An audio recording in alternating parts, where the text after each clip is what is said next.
पहली दुनिया में पहली कम्युनिस्ट सरकार बनी। और पहली कम्युनिस्ट सरकार बनी तो कम्युनिज्म का सिद्धांत ही था ग्लोबल रेवोल्यूशन। कम्युनिज्म कभी एक कंट्री की सीमा में नहीं सोचता था, वो हमेशा ग्लोबल रेवोल्यूशन की बात सोचता था। तो इस आधार पर अगर आप देखेंगे तो कार्ल मार्क्स का जो कहना था या कार्ल मार्क्स की जो घोषणा थी, वह घोषणा थी विश्व क्रांति की। उसको लेनिन ने आगे बढ़ाने के लिए कम्युनिस्ट इंटरनेशनल की स्थापना की और दुनिया भर के कम्युनिस्टों को आमंत्रित किया कि आइए आप लोग भी अपने अपने देश में क्रांति का बिगुल बजाइए। अब यही से शुरू होता है भारतीय कम्युनिज्म का इतिहास, क्योंकि पहली भारतीय कम्युनिस्ट के रूप में एम.एन. रॉय, मानवेंद्र नाथ रॉय, जो भारत के आरंभिक कम्युनिस्ट नेताओं में एक हैं, वो उसमें हिस्सा लेने के लिए मॉस्को गए थे। वो सेकेंड कम्युनिस्ट इंटरनेशनल था। वहां पर लेनिन के साथ उनका विवाद भी हुआ था, क्योंकि उसको लेनिन रॉय विवाद के रूप में जाना जाता है। जैसे लेनिन ने जो क्रांति की टैक्टिक्स बताई थी, उसने कहा था कि देखिए आप लोग जितने उपनिवेश, क्योंकि उसमें तो ब्रिटिश गवर्नमेंट थी और उस समय एम.एन. रॉय गए थे, वो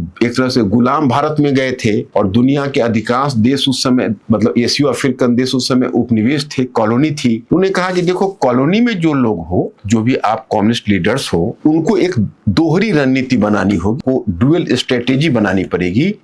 आपको पहले नेशनल लिबरेशन के लिए काम करना होगा, पहले आपको अपने देश को आजाद बनाना पड़ेगा,